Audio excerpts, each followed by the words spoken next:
I never thought I'd be fighting for the right to exist in the spot where my house has stood for over 50 years. But that's exactly what happened when Karen Ellison moved in next door and decided my home was suddenly too close to her property line. Before I dive into this wild story, have you ever dealt with a neighbor who acted like they owned your property too? Drop a comment below. I'd love to know I'm not alone in this struggle. For 15 years, I'd lived peacefully in my modest ranch-style home on Meadow Lane, the same house my parents had purchased back in 1970, when the surrounding area was mostly farmland. The community had gradually evolved over the decades, with occasional new houses appearing as farmers sold off parcels of land, but the rural character had largely remained intact. That all changed when old Mr. Henderson finally sold his 20-acre plot to Prestige Development Group. Within weeks, bulldozers and excavators were carving up the once peaceful meadow that had bordered my backyard, transforming it into what the shiny brochures called Oak Ridge Estates, luxury living in a country setting. I'd watched with mixed feelings as roads were paved, utilities installed, and the framework of oversized houses began rising from the freshly graded soil. Change was inevitable, I supposed, and at least the developer had preserved a small stand of oak trees between our properties. From my back porch, I had a clear view of the construction site. The house nearest to my property was taking shape quickly, a sprawling 2-story colonial with a 3-car garage and what appeared to be at least 4 bedrooms. It seemed enormous compared to my comfortable 3-bedroom ranch, but I tried to maintain an open mind about my future neighbors. Maybe they'll have kids, I told my sister during one of our weekly calls. It would be nice to hear children playing. Outside again. The first moving truck arrived on a crisp Saturday morning in early October. I watched from my garden as a flurry of activity unfolded next door. Professional movers carried an endless stream of furniture and boxes into the house, while a woman in designer athleisure wear directed traffic with the authority of an orchestra conductor. She caught me looking at one point and paused, her gaze traveling from my vegetable garden to my house. Her expression shifted noticeably, a slight frown forming as she took in my well-maintained but certainly not luxury home. She said something to the man beside her, presumably her husband, who glanced over with a similar appraising look before they both returned to supervising the movers. That should have been my first warning. The next day, I decided to be neighborly and baked a batch of my grandmother's blueberry muffins as a welcome gift. Crossing what had once been Henderson's meadow but was now a perfectly manicured lawn, I approached their front door and rang the bell. The woman from yesterday answered, her smile fading slightly when she recognized me. "Hello," I said warmly. "I'm Morgan Davies from next door. I wanted to welcome you to the neighborhood." I extended the basket of muffins. "These are homemade, an old family recipe." "Oh, thank you." She accepted the basket with hesitation, as if it might contain something suspicious. "I'm Karen Ellison. My husband Brad and I just moved from Lakeside Heights." "It's nice to meet you," I replied. "I've lived here for about 15 years, so if you need any information about the area, I'm happy to help." Karen's gaze drifted past me, focusing on my house visible across the expanse of lawn. "Your house is quite close to the property line, isn't it?" The question caught me off guard. "Well, it's been in that exact spot since 1970, so I suppose the property line is actually quite close to my house." She didn't smile at my attempt at humor. "It's just that from our kitchen window we can see directly into your backyard. It's a bit intrusive." "I'm sorry to hear that," I responded, unsure how to address her concern. Maybe some privacy hedges along the boundary would help? Henderson's farmland was always open before.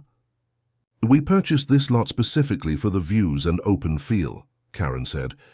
"We didn't expect to be looking at an older home quite so prominent in our sightline." The conversation grew increasingly awkward as Karen made it clear that my very existence, or at least my home's existence, was an unwelcome surprise in her luxury living experience. I made a polite exit, walking back to my property with the distinct feeling that I'd just met someone who would become a significant problem. That feeling was confirmed 3 days later when I returned from work to find an official-looking notice taped to my front door, printed on heavy cardstock with Oak Ridge Estates Homeowners Association emblazoned across the top. It read, "Notice of violation, property setback and aesthetic standards. Dear resident, it has come to our attention that your property does not comply with Oak Ridge Estates community standards regarding appropriate setbacks from property boundaries. Additionally, several aesthetic elements of your home's exterior fail to meet the architectural requirements of our neighborhood.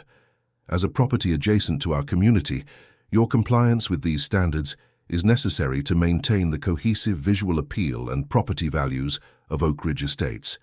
Please contact the HOA board within 7 days to discuss remediation options. Sincerely, Karen Ellison, President, Oak Ridge Estates HOA." I stood in my driveway, notice in hand, utterly dumbfounded. My house had been here for half a century. Oak Ridge Estates had existed for less than 6 months.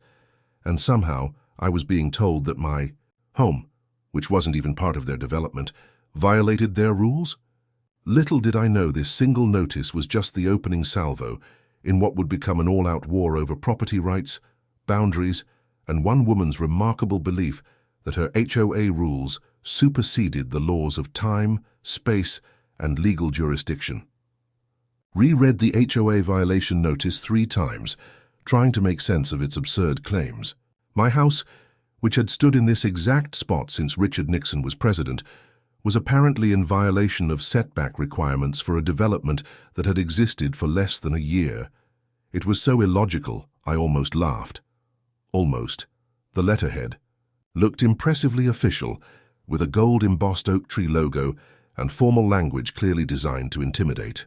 I'd heard horror stories about aggressive HOAs, but this was my first personal encounter with one, and I wasn't even a member. After a restless night contemplating my response, I decided direct communication was best. The notice included an email, address for the Oak Ridge Estates HOA, so I sent a polite message explaining that my property was not part of their development and therefore not subject to their regulations. I attached a copy of my property deed, showing the purchase date by my parents in 1970, thinking that would clarify matters. The response came within hours. "Thank you for your message. While we understand your property predates Oak Ridge Estates, your home's proximity to our community boundaries impacts our residents' property values and quality of life. The HOA board is willing to discuss reasonable accommodation options, including potential variance applications or visual mitigation strategies. Regards, Karen Ellison, President, Oak Ridge Estates HOA. Visual mitigation strategies? Variance applications? For a house that wasn't even in their jurisdiction. This was becoming surreal. Rather than continue the email exchange, I decided to visit the Oak Ridge Estates Community Center, which I'd seen being constructed over the summer. A direct conversation might resolve this misunderstanding more effectively than written communications. The community center was as impressive as the homes, a stone and timber building with floor-to-ceiling windows overlooking a small man-made pond. Inside, a reception desk was staffed by a young woman with a clipboard and a practiced smile. "Welcome to Oak Ridge Estates. How may I help you today?" she asked. "I'd like to speak with someone from the HOA board about this notice I received." I explained, showing her the violation letter. "I'm not actually a resident of Oak Ridge Estates." Her smile faltered slightly. "Oh, you must be from one of the adjacent properties. Let me see if Mrs. Ellison is available." While waiting, I examined the framed community plan hanging on the wall. Oak Ridge Estates consisted of 47 home sites arranged around curving streets and common green spaces. My property was visible at the edge of the map, shaded in grey rather than the cheerful green of the development. "Mr. Davies." I turned to find Karen Ellison approaching, dressed in a tailored blazer and slim pants that suggested a business meeting rather than a neighborly discussion. Her smile didn't reach her eyes. "Mrs. Ellison, thank you for meeting with me.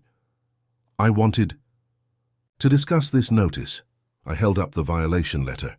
"Of course, let's talk in my office." She led me to a small but elegantly appointed room with HOA president on the door. The wall behind her desk featured a large photograph of Oak Ridge Estates taken from a drone, with my home visible as an obvious contrast to the uniform luxury homes surrounding it. "I'll be direct, Mr. Davies. Your home's proximity to our property line creates challenges for our residents. From elevation perspectives, it dominates the viewscape from several of our premium lots. My house has been in this location for over 50 years, I pointed out. It was here long before Oak Ridge Estates was even conceived. Historical precedence doesn't change current impact, Karen replied smoothly. The developer should have included a larger buffer zone, but that oversight doesn't negate the issue. I'm not sure what you expect me to do. I'm not part of your HOA, and my house is fully within my property boundaries. Karen leaned forward, hands clasped on her desk. There are several options. The simplest would be selling your property to the developer for incorporation into Phase 2 of Oak Ridge Estates. I blinked in surprise. Selling? I have no interest in selling my home. Prestige Development Group has made several generous offers to properties bordering our community. I understand you've declined previous inquiries, but perhaps it's time to reconsider. So that was it. This wasn't just HOA overreach, it was a pressure tactic to force a sale. If selling isn't an option, Karen continued when I didn't respond, we'd require visual mitigation. A minimum 8-foot privacy wall along the boundary, repainting your home in approved color schemes, and landscaping modifications to obscure the view from our properties. At my expense? I asked incredulously. Since the issue originates with your property, yes. I took a deep breath, maintaining my composure. Mrs. Ellison, I understand you may not like seeing my home from your windows, but that doesn't give your HOA authority over my property. I'm not subject to your regulations. Perhaps not directly, she conceded, but there are other avenues. County nuisance ordinances, view easement precedents, health and safety codes, all can be leveraged when properties negatively impact surrounding areas. The thinly veiled threat hung in the air between us. Are you suggesting you'll file complaints against my property if I don't comply with your demands? Karen's smile was cold efficiency personified. I'm suggesting we work together to find a mutually beneficial solution before exploring other options. As our conversation continued, it became clear that Karen had no intention of accepting my home's rightful existence. To her, my modest ranch was an affront to the premium aesthetic she'd envisioned for Oak Ridge Estates, and my resistance was merely an inconvenience to overcome. When I left the community center, I noticed several residents watching from their yards. Some quickly averted their eyes, but others offered sympathetic glances. I wondered how many of them actually supported Karen's crusade against the pre-existing homes surrounding their development. That evening, I researched property laws and HOA regulations, confirming what I already knew. Karen's HOA had absolutely no jurisdiction over my property. I also discovered something interesting.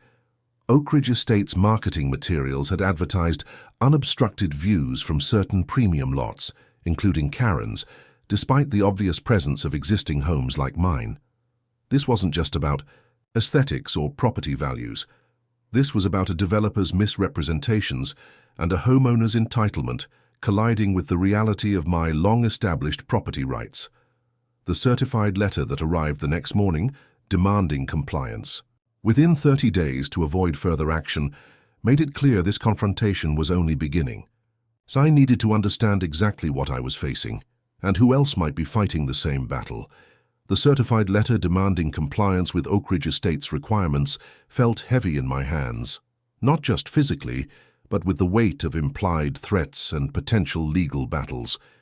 After reading through the detailed list of alleged violations, including inappropriate setback distance, non-conforming architectural elements, and substandard landscaping visible from community properties, I decided professional advice was needed. Alice Rodriguez, a local attorney specializing in property disputes, agreed to see me the same day. Her office was modest but professional, walls lined with legal texts and framed credentials. After reviewing the HOA notices and my property documentation, she leaned back in her chair with a bemused expression. "This is one of the more audacious HOA overreaches I've encountered," she said, tapping the Oak Ridge Estates letterhead. "And I've seen plenty." "So they have no legal standing?" I confirmed. "None whatsoever. Your property predates their development by decades and isn't subject to their covenants. Their jurisdiction ends at their property line." She shuffled through the papers, These threats about county ordinances and view easements are equally baseless. No court would entertain such claims against a pre-existing home.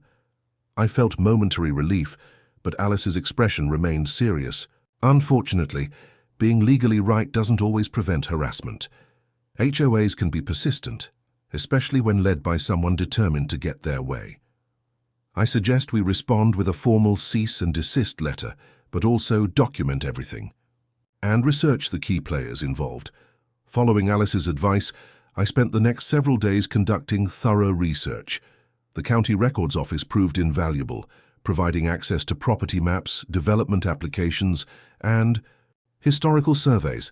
The records clerk, a helpful woman named Doris who'd worked there for 30 years, seemed genuinely concerned about my situation. "You're not the first to come in asking about Oak Ridge Estates," she confided, pulling additional files. "This development has generated more paperwork and complaints than any project in recent memory." The documents revealed several interesting facts. Prestige Development Group had initially proposed a larger buffer zone between Oak Ridge Estates and existing properties, but later revised plans to maximize the number of sellable lots. More tellingly, my property and several others bordering the development had been approached with purchase offers multiple times, indicating a clear intent to expand beyond current boundaries.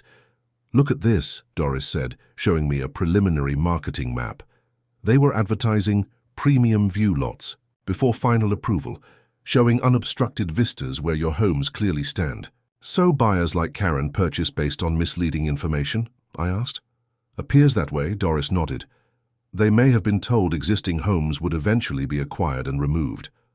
My next discovery came through social media research. Karen Ellison had moved from Lakeside Heights, an exclusive community 20 miles away, where she'd also served on the HOA board. Local news archives included several articles about disputes between that HOA and surrounding properties, including a particularly contentious battle over a historic farmhouse that was eventually demolished after prolonged legal pressure. The pattern was becoming clear. This wasn't Karen's first campaign against properties she deemed unworthy of proximity to her home. Armed with this knowledge, I reached out to my neighbors whose properties also bordered Oak Ridge Estates. The Thompsons, an elderly couple who'd lived in their farmhouse for 60 years, had received similar violation notices. So had Miguel Sanchez, whose ranch-style home stood at the north end of the development, and the Patels, whose mid-century modern house was visible from several Oak Ridge properties. We gathered at the Thompsons' kitchen table, comparing notices and experiences. While the specific violations cited differed, the underlying message was identical. Our homes were unwelcome adjacencies to Oak Ridge Estates, and we needed to either comply with their standards or consider selling. Mrs. Thompson nearly had a panic attack when she got that certified letter, Mr. Thompson said, his weathered hand covering his wife's. "We've lived here since 1962. The thought of being forced out is terrifying." Miguel nodded grimly. "My parents built this house when this area was nothing but farmland. Now suddenly we're told it's an eyesore." "I did some digging," Priya Patel added. "The developer has been systematically buying properties around Phase 1. When owners refuse to sell, this HOA harassment begins." "Classic squeeze play," Miguel agreed. "Make life difficult enough that selling becomes the easier option." As we continued sharing information, Mr. Thompson mentioned something that caught everyone's attention. Before they broke ground, a representative from Prestige Development came by with architectural renderings, showed us how the new homes would be positioned to complement existing properties. His voice hardened. Nothing in those plans showed houses built right up against our boundary, or mentioned any requirements for us to change our homes. This revelation prompted us to compile our collective documentation: original property deeds, historical photographs, recent communications with the developer and HOA, and surveys confirming our properties complied with all county regulations. Alice helped us draft individual cease and desist letters, clearly establishing our legal standing and demanding an end to the harassment. "Send these by certified mail," she advised, "and keep copies of everything. If this escalates, we'll need a paper trail." As I left the Thompsons, I noticed several cars slowly driving past, occupants clearly observing our gathering. Word had gotten back to Oak Ridge Estates that we were organizing. That evening, returning from walking my dog, I spotted Karen through the trees that separated our properties. She was hosting what appeared to be an HOA meeting on her expansive back deck, gesturing animatedly toward my house as attendees nodded and took notes. The setting sun illuminated her determined expression as she pointed specifically to where my property met the Oak Ridge Estates boundary. I took a photo with my phone, documenting this latest development. The battle lines were clearly drawn. Karen was marshalling her forces, and we were prepared to defend our homes. What I couldn't know then was how quickly this property dispute would escalate from bureaucratic harassment to something far more aggressive, or how deeply divided the Oak Ridge Estates. "Been watching people measuring around your property line after dark," he said. "Using flashlights, placing markers, not your regular survey crew, too secretive." That night, I installed security cameras covering all approaches to my property. The system had barely been activated when it captured its first concerning footage. Two men in Oak Ridge Estates maintenance uniforms, carefully examining my property boundary, then hammering small wooden stakes into the ground several feet inside, what I knew to be my actual property line. The next morning, I found a row of these stakes forming a new boundary that claimed approximately 10 feet of my land along the entire border with Oak Ridge Estates. Each stake bore a small tag reading, "Property line do not remove." I called Alice immediately, sending her photos and video footage of the stake placement. "This crosses a significant legal line," she said after reviewing the evidence. "They're not just making claims now. They're actively attempting to move recognized boundaries. Document everything, but don't remove those stakes yet. We'll need an official survey to establish this as deliberate encroachment." As I photographed each stake, I noticed Karen watching from her back deck, binoculars in hand. When she saw me, looking, she didn't retreat or pretend to be doing something else. Instead, she raised her phone and took photos of me on my own property, her message clear. This confrontation was far from over. What had begun as bureaucratic harassment had escalated to potential property theft. The stakes represented more than just wooden markers. They were a physical manifestation of Karen's belief that she could reshape reality to match her expectations, regardless of history, law, or basic decency.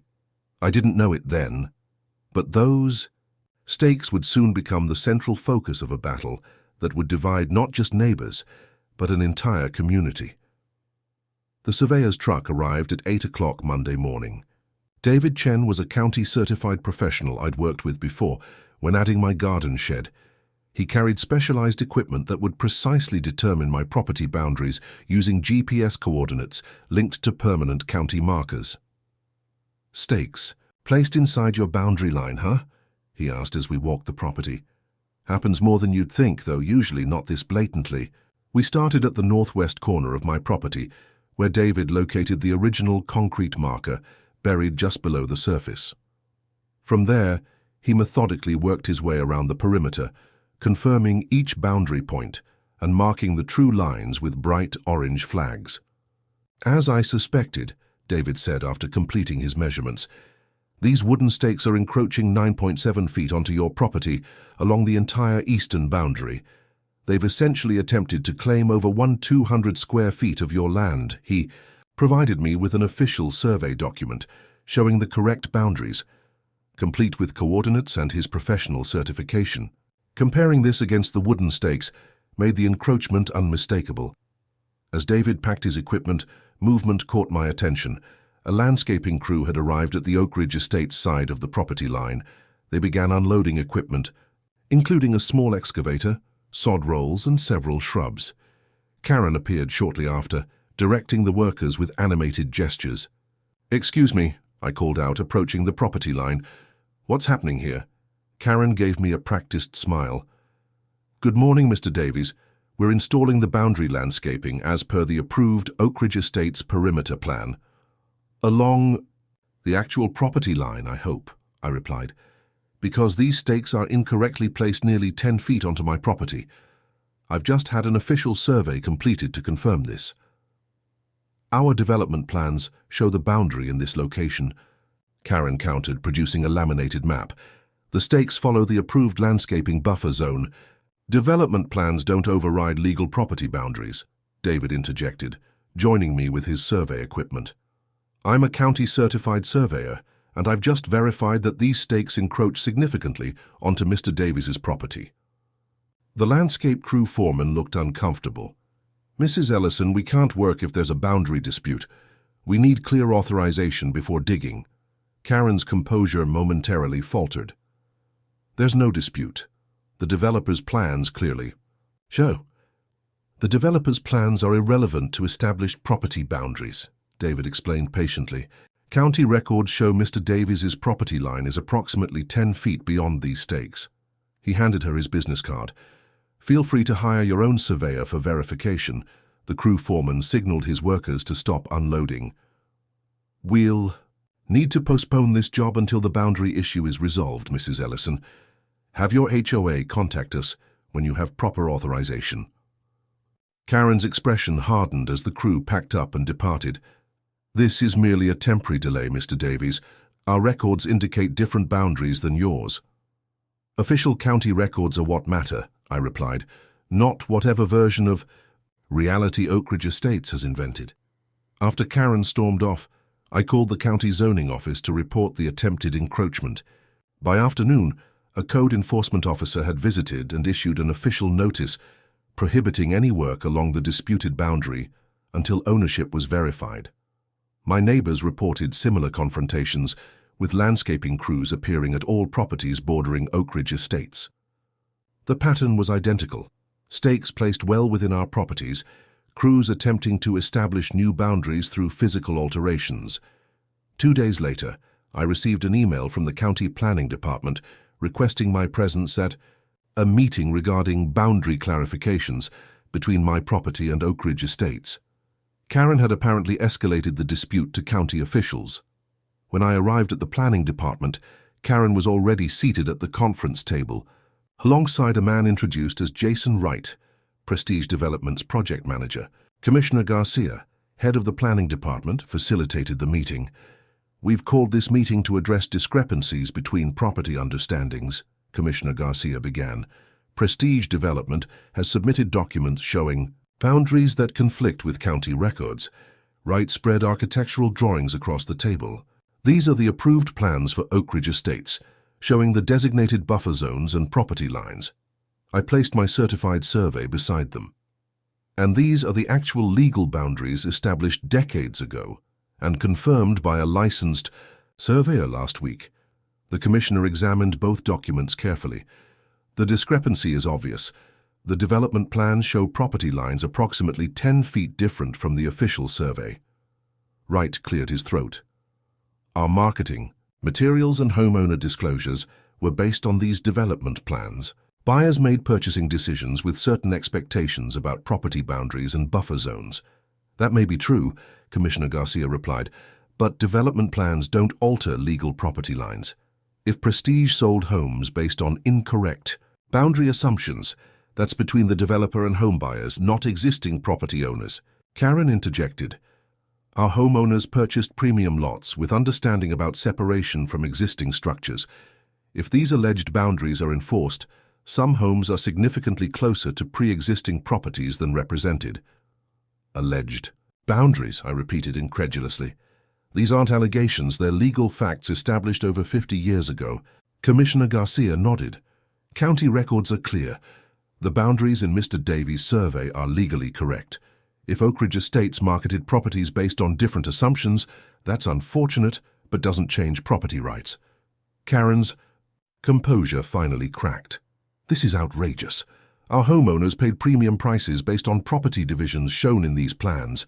Then your issue is with Prestige Development, I pointed out, not with neighbors whose properties you're trying to partially claim.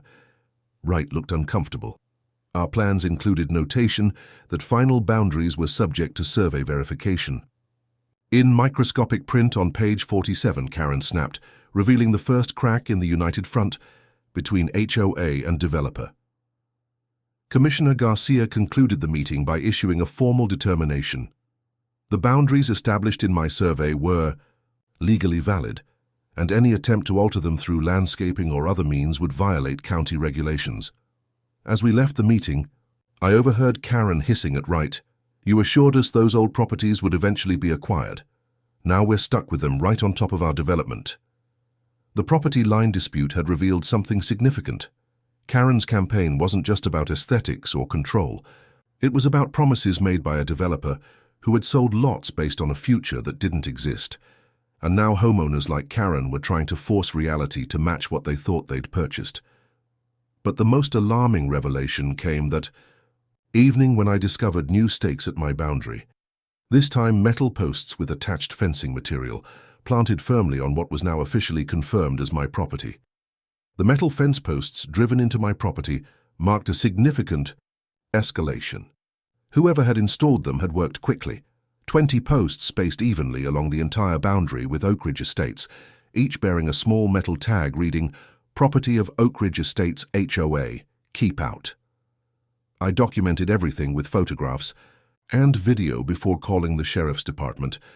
Deputy Williams arrived within the hour, examining the posts and comparing their placement to my certified survey. "This is textbook criminal trespassing and attempted property theft," he confirmed, taking notes. "These posts are clearly on your land according to the survey." I filed a formal complaint, and Deputy Williams placed official notices on each post, declaring them unauthorized encroachments that must be removed within 48 hours. "If they're not removed by Wednesday, we'll consider it willful trespassing and pursue appropriate charges," he explained before departing. By evening, word of the fence post incident had spread throughout both communities. News travels fast in suburban neighborhoods, but this story moved at lightning speed. My phone buzzed continuously with texts from neighbors experiencing similar boundary violations, local friends expressing outrage, and even a few Oak Ridge Estates residents reaching out covertly to distance themselves from Karen's actions. "Not all of us support what's happening," wrote one Oak Ridge homeowner. "Many of us bought here for the homes, not to harass existing neighbors." News vans from 2 local stations appeared the following morning, drawn by the increasingly public dispute. I declined interviews, but Miguel Sanchez spoke eloquently about the pattern of harassment aimed at established homeowners. "We've lived peacefully in these homes for decades," he told reporters. "Now we're being treated like trespassers on our own property because a new development appeared next door." Karen predictably responded with her own media offensive, organizing a group of Oak Ridge supporters for a staged interview at the community center. "The integrity of our neighborhood is being compromised by substandard adjacent properties," she declared to cameras. "We simply want proper boundaries and aesthetic standards maintained for everyone's benefit." The resulting news segment presented both perspectives, but the visual contrast told its own story. Established homes with history and character versus a manufactured community of nearly identical luxury houses. Online comments overwhelmingly supported the original homeowners, with many criticizing the entitled attitude of the new development. The fence posts were removed before the 48-hour deadline, though no one witnessed who took them out. Instead of diffusing tensions, their removal seemed to trigger an even deeper divide within Oak Ridge Estates itself. Signs began appearing on Oak Ridge lawns, some reading "Support Property Standards," clearly Karen's faction, others proclaiming "Good." Neighbors respect boundaries, the emerging opposition. What had begun as one woman's campaign against adjoining properties had evolved into a community-wide identity crisis. Robert Chen, whose Oak Ridge home backed to the Patel's property, organized a meeting at the public library to discuss neighborhood relations and property rights. As a neutral location, the library meeting room allowed residents from both communities to attend without crossing disputed territories. The turnout was impressive, nearly 40 people from Oak Ridge Estates and at least a dozen from the surrounding pre-existing homes.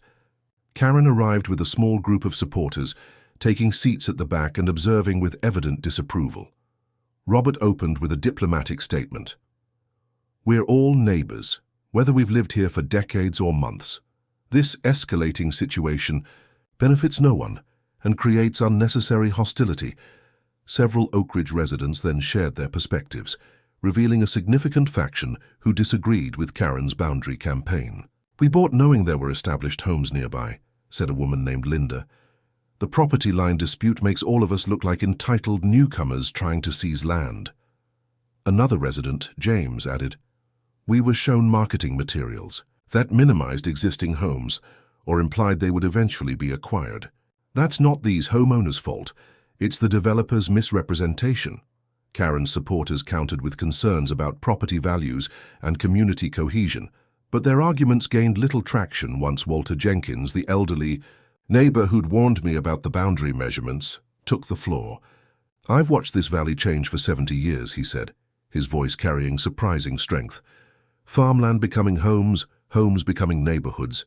Change is natural. Stealing land is not." The local newspaper reporter present at the meeting published a front-page story titled, "Property Dispute Divides New Development," complete with photos of the boundary markers and quotes from residents on both sides. Letters to the editor poured in over subsequent days, many sharing similar experiences with aggressive HOAs throughout the county. The media attention sparked interest from a neighborhood advocacy group called Homeowners United, which specialized in helping residents dealing with overreaching HOAs. Their representative, Sarah Martinez, reached, "Community itself would become as the truth about their development emerged." The certified cease and desist letters were delivered to the Oak Ridge Estates HOA on a Tuesday morning.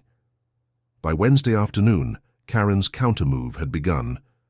I was in the middle of a video conference for work when a county vehicle pulled into my driveway.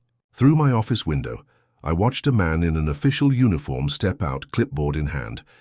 Excusing myself from the meeting, I went outside to meet him. "Morgan Davies.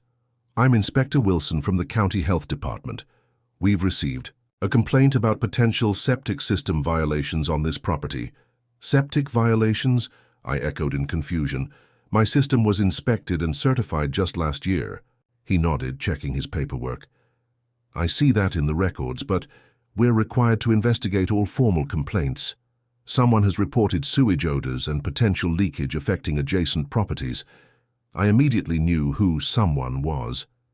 The septic inspection was just the beginning. Over the next week, a parade of county officials arrived to investigate an impressive array of alleged violations: improper drainage affecting Oak Ridge Estates properties, unsafe electrical systems creating fire hazards, unpermitted structural modifications, even claims that my garden plants were invasive species threatening the development's landscaping. Each inspection ended the same way, with confirmation that my property was fully compliant with all regulations. The electrical inspector was particularly apologetic. "We have to check when complaints come in," he explained, "but this is the third pre-existing home near Oak Ridge Estates I've been sent to this week, all on nearly identical reports, all perfectly up to code." The pattern was clear. Since the cease and desist letters had blocked direct HOA enforcement, Karen had pivoted to using county complaint systems as her new pressure tactic. As the inspections continued, I discovered Karen had launched a social media offensive as well. The Oak Ridge Estates community page, which was public despite serving a private development, now featured multiple posts about deteriorating adjacent properties threatening neighborhood safety and values. Photos of my house appeared in these posts, always taken from angles emphasizing proximity to Oak Ridge properties and capturing moments like trash day or midway through yard work, making my well-maintained home look as unkempt as possible. "This structure sits mere feet from Oak Ridge Estates boundaries," one post claimed, accompanied by a photo that used perspective tricks to make my house appear much closer to the property line than it actually was. "Children playing in Oak Ridge. Yards are exposed to potential hazards, including unstable structures and harmful chemical usage." The comments section revealed a community divided. Some Oak Ridge residents enthusiastically supported Karen's campaign. "These old properties should have been cleared before building our community. Our premium lot views are ruined by looking at these eyesores. How are these even allowed to remain with our standards so high?" Others voiced discomfort with the targeting. "That house has been there for decades. We moved in next to them, not the reverse." Is publicly shaming neighbors really appropriate for an HOA page? These photos seem deliberately unflattering. My kids play near that property and there are no issues. The mixed reactions suggested Karen didn't have the unanimous support she projected. My neighbors reported similar experiences: inspections, social media posts, and a new escalation. Oakridge residents photographing their properties from the boundary line, sometimes using telephoto lenses to capture details of their homes and yards. "It feels like we're under surveillance," Miguel said when we gathered again to compare notes. "My kids won't play in our backyard anymore because strangers with cameras keep appearing at the property line." Priya Patel shared screenshots from neighborhood apps where discussions about our homes had taken an alarming turn. They're speculating about our property values, suggesting code enforcement should condemn our substandard houses, even discussing how our lots could be incorporated into Oakridge once we're forced out. The situation escalated further when I returned home one evening to find an elderly man I'd never met sitting on my front porch swing. "You Morgan Davies?" he asked, rising slowly with the help of a wooden cane. "I'm Walter Jenkins. Owned the property behind yours for 70 years before all this nonsense started." Walter had come to warn me about patterns he'd observed from his vantage point overlooking both my property and Oakridge Estates, out to offer support and resources. "We've seen this pattern before," she explained when we met. "New developments built adjacent to established homes often attempt to enforce their standards beyond their boundaries. It rarely succeeds legally, but can create tremendous stress for existing homeowners. With Sarah's help, we organized a coalition of affected property owners and supportive neighbors from both communities. Our goal wasn't confrontation, but education, helping everyone understand property rights, boundary laws, and the limits of HOA authority. Meanwhile, pressure mounted within Oakridge Estates for resolution. Several board members began questioning Karen's leadership and the potential liability her actions were creating for all residents. The developer, Prestige Development Group, issued a carefully worded statement clarifying that their marketing materials had always indicated adjacent properties were not part of the development. Karen's position grew increasingly isolated as facts emerged and community opinion shifted. Her response was to double down, scheduling an emergency community meeting to discuss escalating threats to Oakridge property values. The battle lines were no longer drawn neatly between old and new communities, but between those who respected established boundaries and those who believed money and status entitled them to more than they had purchased. As signs for the opposing factions multiplied throughout Oakridge Estates, one homeowner placed a simple message on their lawn that perhaps best captured the evolving sentiment.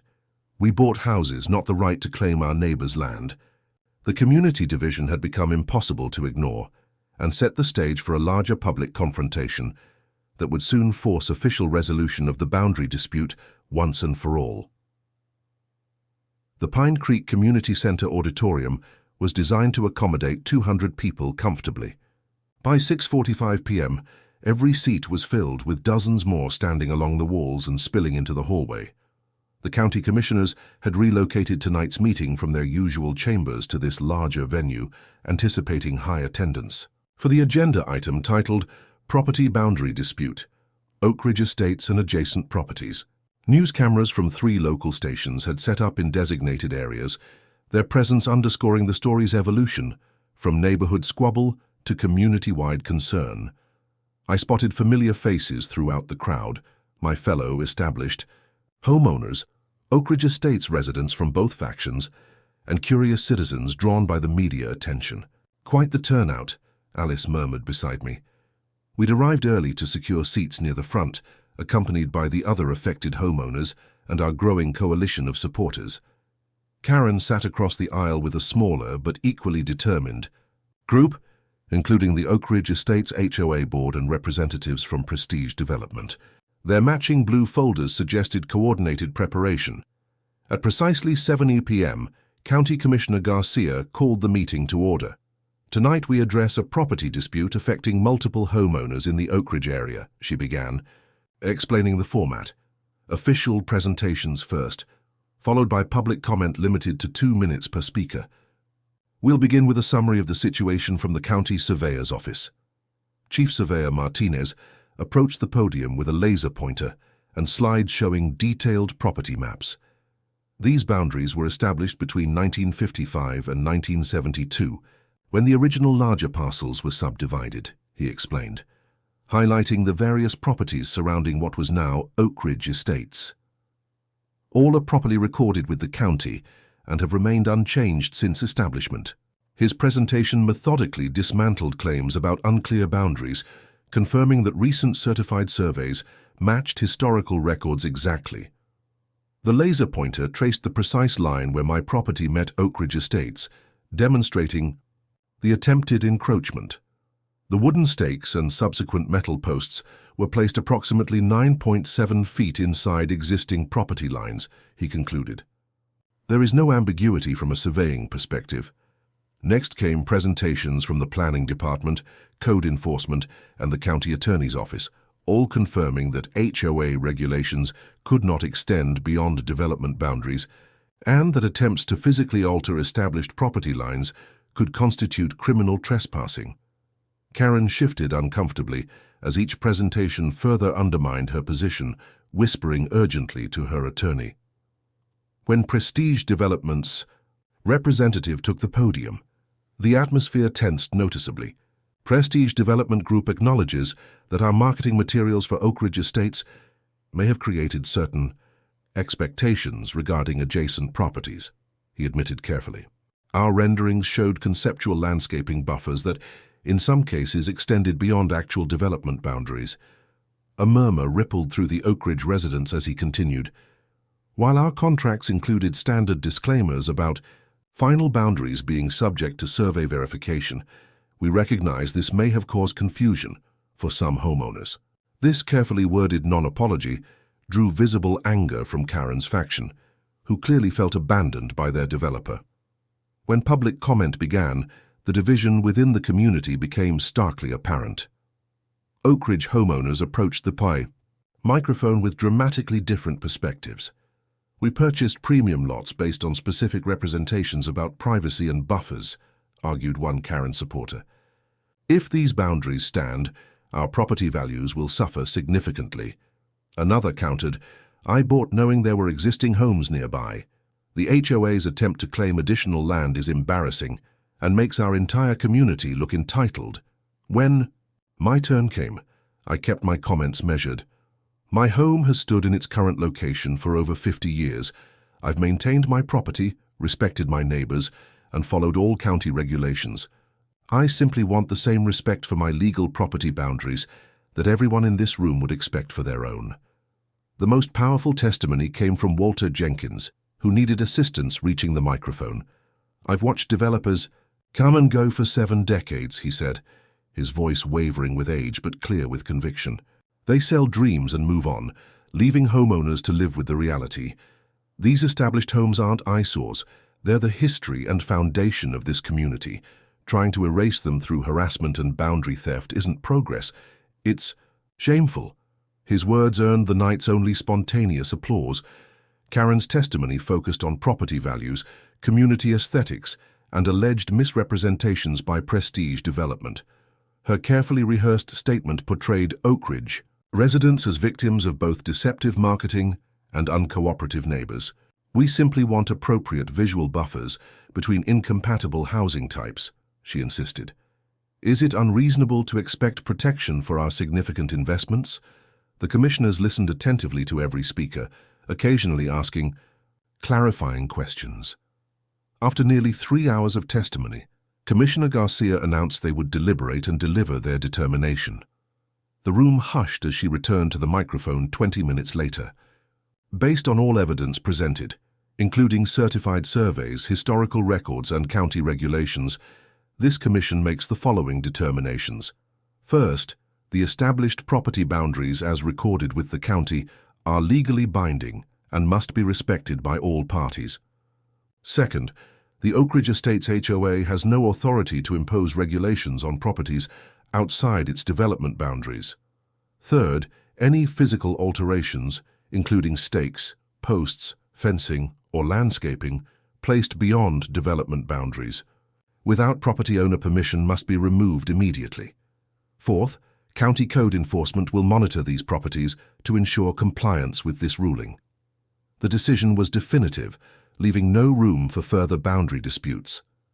Most attendees appeared satisfied, or at least resigned to the outcome. However, Karen's expression had transformed from confidence to cold fury. As the meeting adjourned, she approached the developer's representative with barely contained rage. "You sold us premium lots with privacy buffers you knew didn't exist," she hissed loud enough for nearby attendees to hear. "This isn't over. Not for you, not for them." As I gathered my documents, several Oak Ridge residents approached to introduce themselves, explicitly distancing themselves from Karen's campaign. The community division had been publicly aired, and many clearly wanted reconciliation. Outside, the community center, the night air felt cooler and somehow lighter. The commissioner's ruling had officially validated what we'd known all along. Our homes and property lines were legitimate, regardless of Karen's refusal to accept reality. What I couldn't have anticipated was how Karen would choose to express that refusal, or how the next morning would bring the most blatant violation yet. I awoke to frantic pounding on my front door at 6:15 a.m. Miguel Sanchez stood on my porch, out of breath and visibly agitated. "You need to see this," he said. "They started at dawn, everyone's property." I followed him outside, where the morning light revealed a shocking transformation. A row of mature cypress trees had been planted precisely on the boundary line between my property and Oak Ridge Estates. The trees stood at least 8 feet tall. Planted so closely together, they formed a solid green wall. "They did this overnight?" I asked in disbelief. "Professional landscaping crew," Miguel confirmed. "They hit all of our properties simultaneously. The Thompsons, the Patels, everyone who borders Oak Ridge." I approached the tree line, examining the installation. The cypresses had been expertly planted in freshly dug holes with irrigation lines already in place. Each tree bore a small metal tag: Oak Ridge Estates Community Buffer, Do Not Remove. The trees themselves were carefully positioned exactly on the property line, not encroaching on my land but pressed against the boundary. It was a calculated move, technically legal but deliberately provocative. They waited until after the county ruling, I realized. Since they can't take our land, they're walling us off instead. As we surveyed the green barrier, a news van pulled up. Evidently, someone had already alerted the media. The reporter recognized me from the previous coverage and approached with her cameraman. "Mr. Davies, can you comment on the overnight installation of this privacy hedge? Were you notified?" "In advance." "This is the first I'm seeing it," I replied honestly. "There was no notification or discussion." While the planting might have been technically within Oak Ridge's rights, the manner of installation, overnight without communication, immediately following the public meeting, revealed its true intent. As retaliation rather than landscaping, I called Alice, who arrived within the hour to assess the situation. "It's deliberately provocative but carefully executed," she observed, examining the placement. "The trees themselves aren't on your property, so there's no direct violation of the county ruling." "So there's nothing we can do?" "I didn't say that," Alice replied with a slight smile. "They've created several potential issues we can address." She explained that the height and density of the trees could potentially violate sunlight access regulations, and the irrigation system might impact drainage patterns. Additionally, the trees would eventually grow larger, with root systems potentially extending onto our properties. "Document everything," she advised. "Photograph the installation, record any impacts on your property, and monitor for changes to drainage or sunlight." By mid-morning, the county code enforcement officer arrived to inspect the new buffer. He confirmed the trees were technically on Oak Ridge property, but expressed concern about several potential code violations. These plantings weren't included in any approved landscaping plan submitted to the county, he noted, taking photographs, and there are regulations about impervious barriers between properties. Social media exploded, with reactions to what local news was now calling the Great Wall of Oak Ridge. Most comments criticized the overnight planting as petty retaliation, further damaging the development's reputation. As county officials documented the situation, I noticed water beginning to pool along my side of the tree line, the first tangible evidence that the hastily installed irrigation system was already affecting drainage patterns. "Perfect," Alice said when I showed her. "That's a clear code violation we can act on immediately." She helped me file a formal complaint about the drainage issue while simultaneously drafting a civil action regarding the deliberate violation of my right to notice and reasonable accommodation before significant boundary alterations. Walter Jenkins called with another important observation. Those trees they planted, leyland cypresses, fast-growing but vulnerable to root rot if overwatered. That whole system will fail within months if they keep watering at this rate.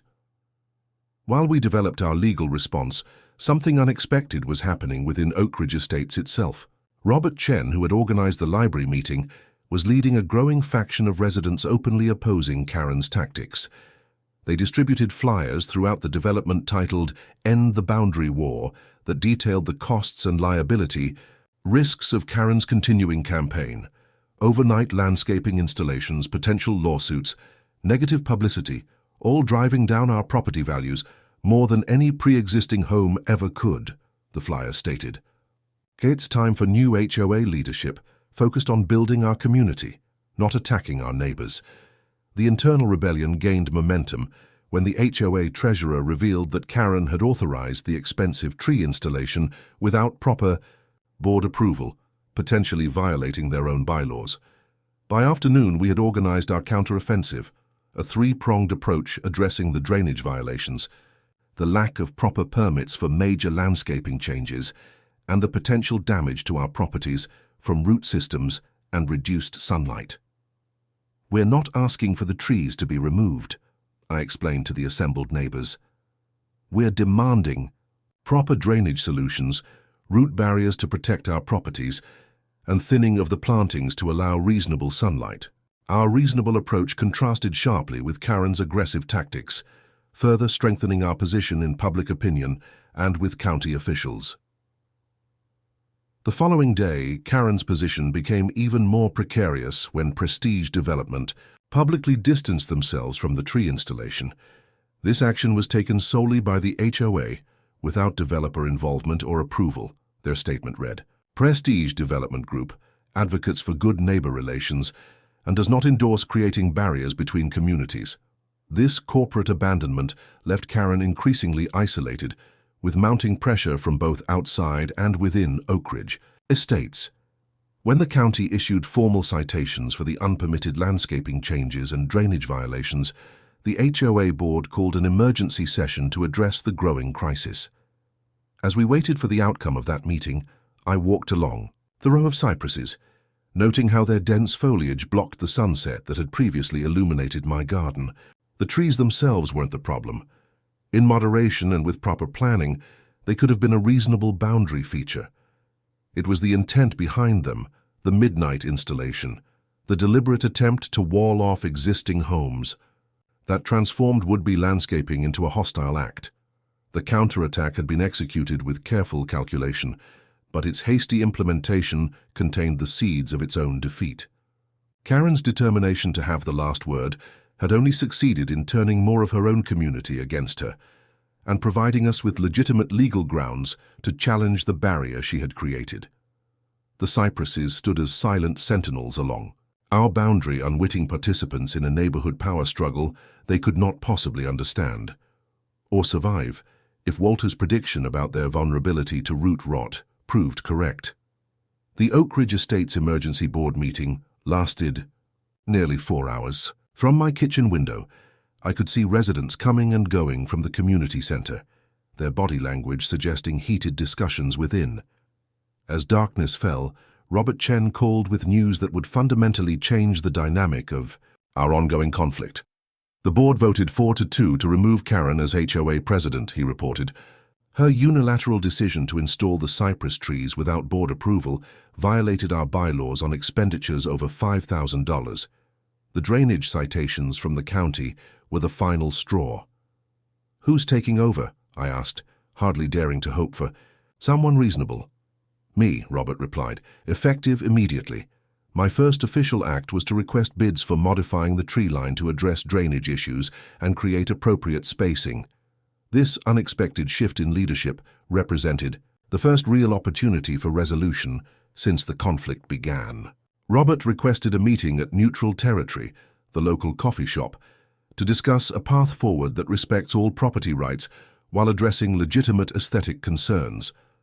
The following morning, I arrived to find Robert already waiting, with detailed plans spread across the table. "First, I want to apologize for the cypress wall," he began. "Whatever legitimate concerns exist about visual buffers between our communities, the installation method was inappropriate and deliberately provocative." His candor was refreshing after months of Karen's manipulative rhetoric. "These are our proposed modifications," he continued, showing architectural drawings. "We'll remove every third cypress to create a more natural, permeable boundary. We'll install proper drainage systems that won't impact adjacent properties and add root barriers to prevent underground encroachment." The plan was reasonable, maintaining some visual separation while addressing the practical problems caused by the original installation. "What about the other affected neighbors?" I asked. "I'm meeting with each property owner individually to address their specific concerns," Robert explained. "The Thompsons need more sunlight for their garden. The Patels are primarily concerned about drainage. We're prepared to customize solutions for each boundary." This approach represented everything Karen's had not: respect for individual property rights, recognition of different needs, and a genuine desire for mutually acceptable solutions. As our discussion continued, the coffee shop door flew open and Karen marched directly to our table, eyes blazing. "Negotiating with the enemy, Robert?" she demanded, loud enough to draw attention from other patrons. "The board's decision was procedural overreach and will be reversed." Robert remained remarkably composed. "Karen, this is a private meeting. The board's decision was fully compliant with our bylaws, as confirmed by our attorney. You have no authority to modify the buffer installation," she insisted. "Actually, as acting president with board approval, I do," Robert countered. "The original installation lacked proper permits and violates county drainage regulations, which must be addressed regardless." Karen's gaze shifted to me, her expression hardening. "This isn't over. There are other avenues to address property. Devaluation caused by substandard adjacent structures." As she stormed out, Robert sighed. "I apologize for that. Unfortunately, she still has supporters within Oakridge who share her perspective." "How divided is the community?" I asked. "About 30% firmly support her approach, 40% oppose it, and the rest just want peace without taking sides," he estimated. "But the extremists are becoming increasingly isolated as the financial and legal consequences become apparent." Our meeting concluded with a tentative timeline for modifying the cypress barrier and establishing ongoing communication channels between our properties and Oakridge estates. For the first time since the conflict began, I felt cautiously optimistic about reaching a reasonable resolution. That optimism was tested the following week when the county approved our proposed modifications, only to have Karen file a last-minute injunction attempting to block any changes to community security features. The court quickly dismissed her filing, since she no longer represented the HOA, but her determination to obstruct progress remained concerning. The landscape crew arrived to begin modifications despite Karen's continued opposition. They had removed several cypresses and were installing the drainage system when Karen appeared, with 2 Oakridge residents who remained loyal to her cause. They positioned themselves directly in the landscaper's path, physically blocking the work. "This buffer was installed for community protection," Karen declared loudly as a resident filmed the confrontation. "Weakening it threatens the security and property values of all Oakridge homeowners." Robert arrived shortly after, having been alerted by the crew foreman. His patience with Karen had clearly worn thin. "This project has full board approval and county permits," he stated firmly. "If you continue obstructing approved work, we'll have no choice but to contact law enforcement." "Go ahead," Karen challenged. "I've already filed complaints about unauthorized modifications to community safety features." True to her word, a patrol car arrived minutes later, but not with the outcome Karen expected. The responding officer, already familiar with our ongoing property dispute from previous calls, reviewed the county permits and HOA authorization. "Ma'am, they have all required approvals for this work," he explained to Karen. "You're interfering with a permitted project, which is a potential violation." "I'm protecting community interests as a homeowner," she insisted. "You're physically obstructing approved work," the officer countered. "You need to step aside or face potential charges for interference."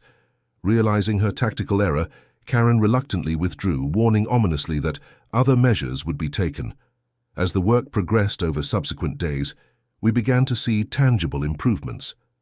The modified Cypress line created a more natural boundary while addressing the practical issues of drainage and sunlight. Most importantly, it represented a philosophical shift from barriers to boundaries, recognizing the distinction between separation and division. The resolution process extended beyond physical changes. Robert organized a joint neighborhood picnic at the small park adjacent to both communities, creating opportunities for residents to meet as individuals, rather than opposing factions. Many Oak Ridge homeowners expressed embarrassment about the boundary conflict and genuine interest in establishing positive relationships. "We bought here for the houses, not the drama," one resident confided. "Most of us just want good neighbors regardless of when your home was built." This sentiment was increasingly common as Karen's influence waned and community healing began. While a small faction remained committed to her vision of total separation, they found themselves increasingly marginalized as the benefits of cooperation became apparent. The modifications to the Cypress line were nearly complete when Robert called with news that would accelerate our path to resolution. "Karen's house just listed for sale. She's moving to an exclusive gated community across town." Whether driven by defeat or simply unwilling to live in a community that had rejected her leadership, Karen's departure promised to remove the primary obstacle to neighborhood harmony. The resolution had begun, not with total victory for either side, but with reasonable compromise and recognition of mutual interests.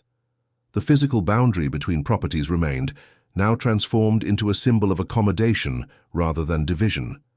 6 months passed like a gentle breeze after a long storm. The modified Cypress line between our properties had settled into a natural-looking boundary, with enough spacing between trees to allow dappled sunlight to pass through while still providing a sense of separation.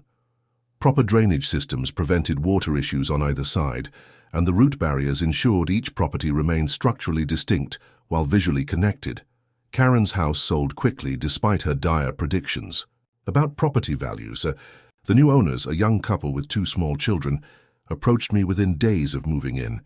"We've heard stories about the previous owner," David admitted with an embarrassed smile. "We want you to know we bought here for the community, not for isolation from it." His wife Sarah nodded. "We actually love that your home has history and character. It's what makes neighborhoods interesting." Their genuine warmth crystallized how much had changed since Karen's departure. Without her driving force, the boundary conflict had rapidly dissolved, replaced by tentative neighborliness that grew stronger each week. Robert Chen's leadership of the Oak Ridge HOA transformed its focus from external control to internal improvement. The board revised its mission statement to emphasize community enhancement while respecting property boundaries and neighborhood history. They organized joint events with surrounding properties, recognizing that community extended beyond development lines. Most significantly, Oak Ridge officially abandoned all claims about aesthetic jurisdiction over adjacent properties, instead adopting a good neighbor policy that emphasized communication and mutual respect. On a perfect Saturday in early June, these changes culminated in the first Boundary Day celebration, a community gathering specifically held along the once disputed property line. Residents from both Oak Ridge estates and the surrounding older homes mingled freely, sharing food and stories across what had once been a battleground. Tables stretched along the modified Cypress line, deliberately positioned to span both sides of the boundary. Children played games that crossed property lines without hesitation or awareness of the invisible divisions that had once seemed so important to adults. "Hard to believe where we were a year ago," Miguel remarked as we watched the festivities from my back porch. "Remember those threatening letters, the fence posts, and the midnight tree planting?" I added with a smile that would have been impossible during the conflict. "It seems almost surreal now." Walter Jenkins, now approaching his 90th birthday, sat in a place of honor at the central table. residents. From both communities stopped to chat with him, recognizing his role as the living history of our neighborhood. "This is how it should be," he told me when I brought him a plate of food. "Communities grow and change, but they don't have to erase what came before. New and old can stand together if people remember what matters." As the celebration continued, Robert approached with a small group of Oak Ridge board members, carrying what appeared to be a framed document. "We have something we'd like to present," he announced, drawing attention from nearby attendees. "On behalf of Oak Ridge Estates, we want to officially recognize the heritage of our neighboring properties." The framed document was a beautifully illustrated neighborhood history, documenting the evolution of the area from farmland to the present mixed community.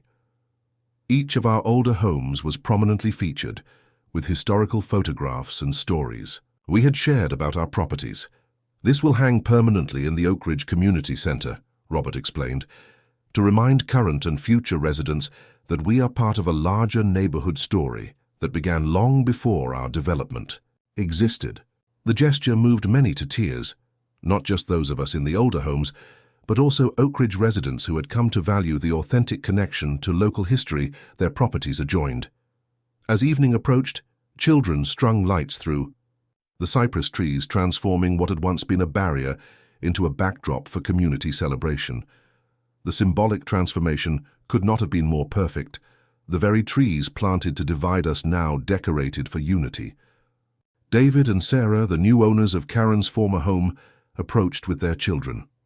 "We've been thinking," Sarah began tentatively, "would it be possible to create a small gate in the cypress line? Our kids would love to visit your garden, and it seems silly to walk all the way around when we're right next door."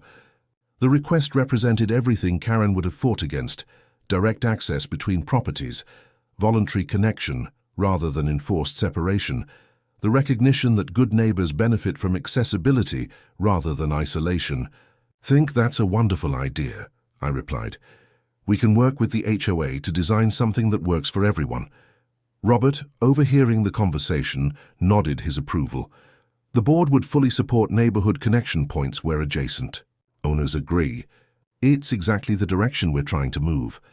As darkness fell and the celebration continued under strings of lights, I walked the boundary of my property, not to check for encroachment as I once did, but to appreciate how artificial such divisions had always been. The survey lines existed on paper and in law, but the community existed in the connections between people who recognized that proximity created opportunity rather than threat. The cypress trees remained, now growing naturally with proper spacing and care. They no longer represented a wall of division, but a living timeline, their growth marking our journey from conflict to community. Some of Karen's vision remained in the boundary plantings, but transformed through compromise into something that enhanced rather than divided our shared landscape. Karen herself had reportedly recreated her boundary battles in her new gated community, already clashing with neighbors there over similar issues. Some people carried their walls within them, I reflected, unable to find peace regardless of physical boundaries. But here, in the soft evening light that filtered through cypress branches, to illuminate faces on both sides of an increasingly meaningless property line, new beginnings had taken root. Children who would grow up knowing nothing of the boundary war played freely across invisible lines, creating the true foundation of neighborhood: connection rather than division, belonging rather than exclusion. My house remained too close, by Karen's standards, but just the right distance for children to run back and forth between properties, for neighbors to call greetings across gardens, and for a community to discover that the best boundaries were the ones we chose to cross together.